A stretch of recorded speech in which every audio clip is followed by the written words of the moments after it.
Good morning class. 1.3 exercise करा रहे थे, इसका थर्ड क्वेश्चन चल रहा है हमारा। देखिए क्या कह रहा है क्वेश्चन कि निम्नलिखित को P बट्टा Q के रूप में व्यक्त कीजिए, जहाँ P और Q है वो पूर्णांक है तथा Q does not equal to 0। पहला क्वेश्चन कर रहे हैं, इस कंडीशन में देखिए कैसे होगा इसका। प्रश्न नंबर थर्ड है आपका, उसका पहला पार्ट कर रही हूँ। 0.6 बार है, ठीक है।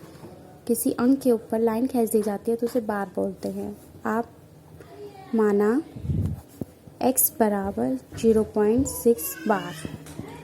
इस बार का मतलब क्या होता है? इस बार का मतलब होता है पुनरावृत्ति, दोहराना मतलब। तो ये 6 बार बार रिपीट होता चला जाएगा। इस एक लाइन को हम समीकरण 1 नाम दे देंगे।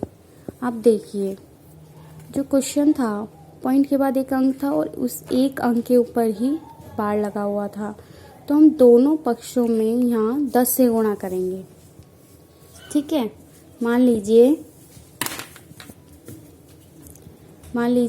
कि यहाँ पॉइंट के बाद ऐसा कुछ नंबर होता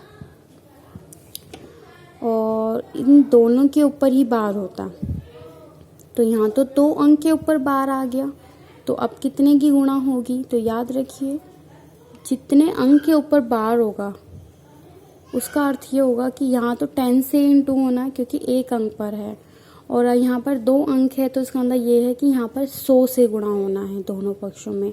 मान लीजिए यहाँ पे 3 अंक पर बार होता तो 1 2 3 मतलब 1000 से गुणा होगा दोनों पक्षों में। ये एक अदर साइड था, ठीक है। फिलहाल अपने फर्स्ट पार्ट पर ही आते हैं जिसमें पॉइंट के बाद एक अंक है और एक अंक के ऊपर ही बार है, तो आपको दोनों पक्षों में 10 से गुणा करना है। लिखेंगे दोनों पक्षों को 10 से गुणा करने पर, ठीक है। दोनों पक्षों को 10 से गुणा करने पर, तो यही वाला मैंने एक समीकरण 1 लिया है कि 10 इंटू एक्स बराबर में 10 इंटू 0.666, ठीक है, गुणा कर देना है। इसका तो आ जाएगा आपका 10x बराबर, इसको देखिए इसमें हमें सीखना है कि अगर आपका 10 का गुणा कोई पॉइंट वाली संख्या से हो रहा है तो वो बहुत ही आसान है करना। ये जो पॉइंट है अगर यहाँ पे 10 है, 10 का मतलब यहाँ पे एक 0 है, तो पॉइंट से ये एक कदम आगे खिसक जाएगा पॉइंट, तो इसका आंसर आ जाएगा आपका 6.666 चलता चला जाएगा, ठीक है। यह एक तरीका। दूसरा तरीका ना समझ में आए तो आप गुणा करके देख सकते हैं, आपको प्रैक्टिस हो जाएगी कि 0.666 में आपको 10 की इंटू करनी है, ठीक है। 0 की गुणा करेंगे तो आपका 0 0 आएगा। पॉइंट का ध्यान रखिएगा, पॉइंट के नीचे पॉइंट ही आता है। 1 की गुणा 6 में करा, 1 का गुणा 6 में, 1 की गुणा 6 में, ठीक है, और ये 1 का गुणा 0 में करा तो ये 0, ठीक है। पॉइंट के नीचे पॉइंट आएगा, ध्यान रखिएगा। 0 का 0, 6 का 6, 6 का 6, पॉइंट का पॉइंट, 6 का 6, और ये 0 तो कोई है ही नहीं मानने यहाँ पर। तो देख लीजिए क्या आया है आपका आंसर।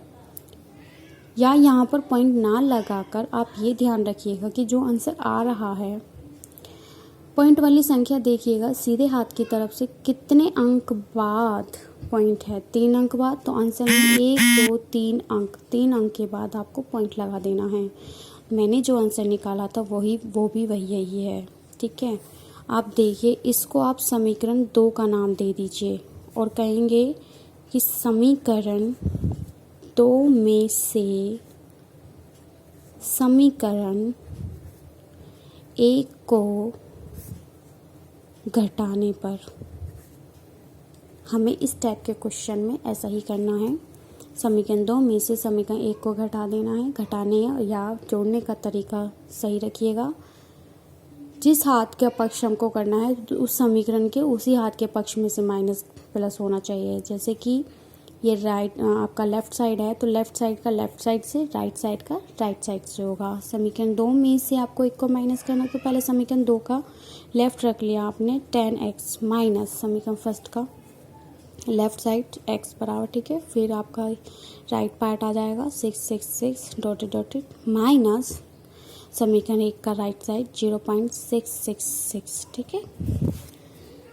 tan x और यहाँ 1x है तो 10 में से 1 गया 9x बराबर, इसको माइनस कर लेते हैं हम। देखिए 6.666 डॉट डॉट, 0 पॉइंट के नीचे पॉइंट रखना है, याद रखिएगा 666 डॉट डॉट, ठीक है।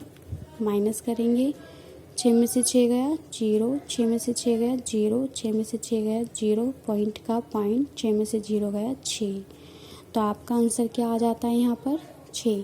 पॉइंट के बाद अगर 0 होती है तो वो कोई मान्य नहीं होती हैं, तो कोई मान्य नहीं है तो हम 6 लिख सकते हैं।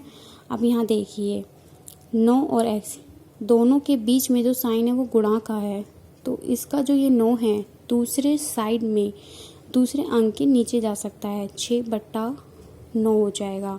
कोई ऐसा नंबर है जिसके पाड़े में 6 भी आता हो और 9 भी आता है? बिल्कुल, 3 का पाड़ा है, 3 दूनी 6, 3 तिया 9, तो आ गया आपका 2/3। इससे ज़्यादा ये कैंसिल नहीं हो सकता, तो हमने निकाल कर दिखा दिया x का वैल्यू 2/3। कैसे? एक तो क्वेश्चन ने ये कहा था कि आपको P/Q की फॉर्म में दिखाना है, हमने P/Q की फॉर्म में दिखा दिया है।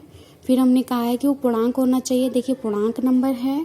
फिर थर्ड स्टेप उसने ये कहा था कि Q जो है नीचे वाला पार्ट जो वो 0 नहीं होना चाहिए, तो देखिए 0 भी नहीं है और हमारा आंसर भी आ गया है।